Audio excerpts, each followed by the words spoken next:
It feels great to be home.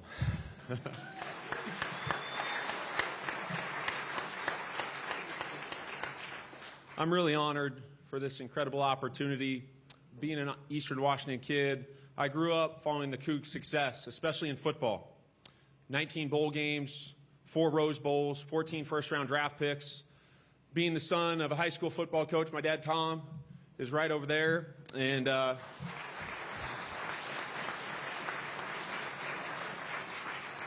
anywhere and everywhere, he was dragging us. Our spring breaks consisted of coming to Cougar spring practice, right? My brother Kellen and I, with Mike Price and Bill Doba, and following their success. I have a number of thank yous, starting with President Cantwell, John Harlow, and the entire search committee. Everything through this process has been first class.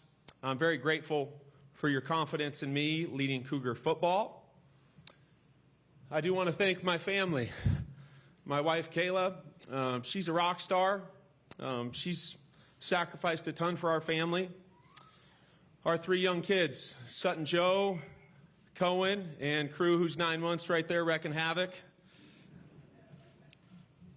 My parents, mentioned Tom and Chris, incredible childhood here in Eastern Washington, growing up on the sidelines, being a part of Prosser football, winning 5 state titles, incredible childhood growing up on the sidelines. I've been a product of a ton of very incredible coaching mentors, and that's how they've built me.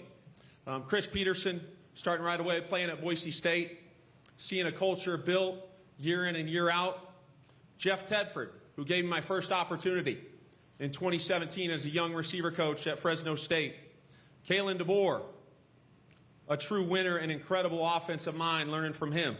And then lastly, Eli Drinkwitz, taking a chance on a young Mountain West offensive coordinator in the SEC. To every player that I've been fortunate to work with, thank you. Moving forward, the time is now at Washington State to be the leader in the new Mountain West Conference. I look forward to helping our players build a positive culture while chasing their personal best. Everyone's personal best is going to look a little bit different. Want to help our guys chase two dreams, a life with football and a life without football.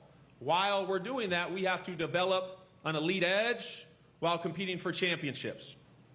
Right now, I look forward to building a staff that resembles and it connects and embraces the Pac-12 footprint. We need everyone pushing in the same direction in Cougar Nation. We will have an attacking brand of football, an exciting brand of football on offense. It's going to be about throwing to score, running to win in the fourth quarter. On defense, we have to confuse, hit, and harass the quarterback consistently. On special teams, our best players have to play. Lastly, to the Cougar alums, the door is open. This is your program. My family and I can't wait to ingrain ourselves back in the Northwest and the Pullman community. We look forward to getting to know the Cougar fan base and making them proud. Our goal is going to be to go 1-0 every week. Thank you very much. Go Cougs.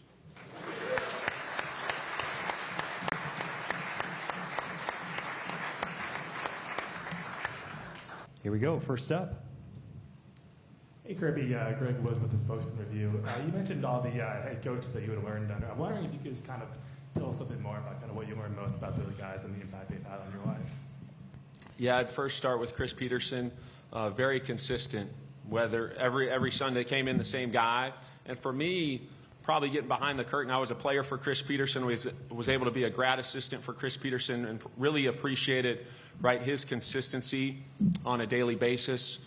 Jeff Tedford, a leader and instilled belief in our players, right? We came into Fresno State, they'd won 1 game the previous season, went 10-4 quickly there in the 2017 season. Kalen DeBoer, incredibly innovative on offense and a great empowerer of people. And then lastly, Eli Drinkwitz, I think in the college football space right now, he's very innovative in terms of building a team. Next question. Kirby, congratulations. Awesome. Thank you. With KHQ in Spokane. As you talk about taking over this program at the start of the new Pac-12. What are maybe some of the challenges that you've thought of, and how do you plan to attack those? I don't see them as challenges. I think for us, we got an incredible opportunity to be the leader in this conference while building a team, right, and a staff, right, that I mentioned connects and embraces the Pac-12 footprint. I see it as a great opportunity right now. Right, there's a lot of moving pieces in college football. Right now, there's a ton of meetings going on with players, and right, it's their program.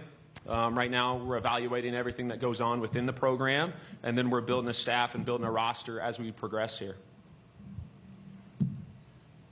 Kirby, congratulations. Jamie Vinnick, KookFan.com. Obviously, we've seen kind of your scheme offensively and what you want to do when it comes to offense.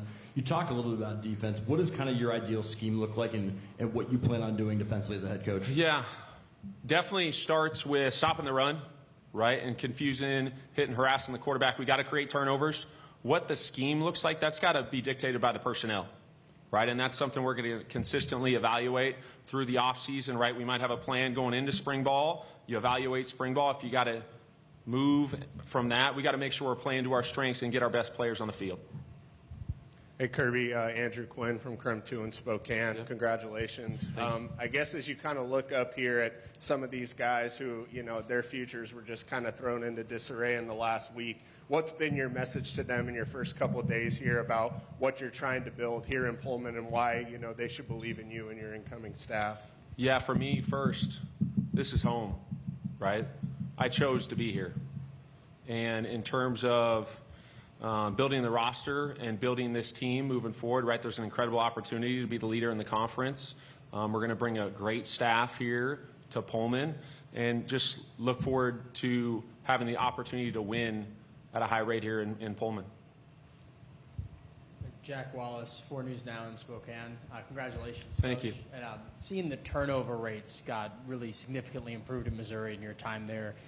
What can you do to help that opportunistic style of defense and use it back on offense to score more with Washington State? Yeah, I think it starts with attacking, right? And having that style, obviously, we got to do a great job. You get what you emphasize on offense and defense, so it's going to start right away in the offseason in spring ball. And if we're really good at it, keep, right? If there's another way we got to improve that, we got to look into those and make sure we're exploring all outlets to improve from a turnover standpoint. And then on offense, that was a huge part of our success at Mizzou, was taking care of the football.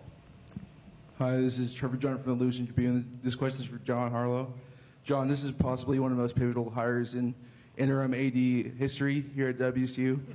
What makes you confident, Kirby, and what are your expectations going into 2026? Yeah, all the things that he's just mentioned there. And we were looking for someone that could run an innovative offense, that could put points on the board, that understood where we were in this pivotal point in time, new era of college football, new era in the Pac-12, that understood we were going to be building this together. He comes from an incredible pedigree of coaches. He mentioned his family, but also those that he's played for and learned under. So he's incredibly mature for where he is in his coaching tenure, and he's a culture builder. He talked about chasing 2 dreams. It's very important to me. You understand there's the football dream, but then there's a life after football, and we have to holistically develop these student athletes, and I think he's got the great mindset, and he's going to create the culture and make sure we do that. Hey, Coach. Gage Anderson with the Daily Evergreen. What kind of program do you want people to think of when they hear Kirby Moore's WSU? Yeah, really reiterating that, I want to make sure we're chasing, right, 2 dreams, a life with football and a life without football. I want to make sure we're developing a lead edge consistently in terms of everything that we're doing, and we're going to compete like heck, right, for championships within this conference on a daily basis. It's always going to be about competing every day and improving. Coach, with this being, your first head coaching role, when did you feel ready to become a head coach, and how fortunate is it for you to be this program so close to, your hometown? Very fortunate, right? The stars aligning in terms of the opportunity. I would say college football staff sizes have never gotten bigger, right? So for me, being at Mizzou and us having 12 members on the offensive staff, and me, right, being on the younger side and getting everyone pointed in the same direction on a consistent basis, right, that's difficult. And that's really when I probably took that next step as a football coach. Hey, Coach, right back here. Ben Schicker with KLEW News in Lewiston. As a Missouri native myself, what is maybe one thing that you're taking from Coach Drinkwitz, maybe some advice or maybe a conversation that you had that you plan to implement here? I just think Coach Drink has done an incredible job of building the roster year in, year out, right? With the climate in college football, naturally, sometimes you're going to have attrition, right? Here's our strengths, here's our weaknesses, very innovative in terms of the NIL space and taking advantage of those opportunities to help our players. Coach, the transfer portal opening up in not too long. What kind of players are you going to search for that would best fit with you in this program? Yeah, there's going to be certain impact players, obviously guys on offense who can score touchdowns. That's going to be, right, really important. On defense, guys who can create and wreak havoc in the backfield. And then we got to create turnovers, guys, right, who are going to play well on the back end. Coach, when you talk football and offensive scheme with Kellen, I guess, how has he kind of helped you along in your journey? I know you guys probably talk a lot that's not football related, yeah. But when you do, discuss, and how much has he maybe been an influence in your own offensive scheme? Definitely an influence. We talk very often, sending plays from film, sending plays from Twitter. Yeah, it's kind of wild, right? And we get together in the summers, and that's really all the conversation, whether we like it or not. Naturally, that comes up a lot. My dad's still asking questions about what we're doing, right, on offense, defense. He's evaluating personnel when he's out at practice as well. But there is a little bit of a difference from the game, right? Kellen being in NFL, college football, so some things apply, some things don't. Well, a big thank you to everyone for coming here today. There will now be some photos, and media will have a one-on-one opportunity for interviews, but that will do it for today's event. Thank you all for being here today, and for those tuning in, and as always, go Cougs.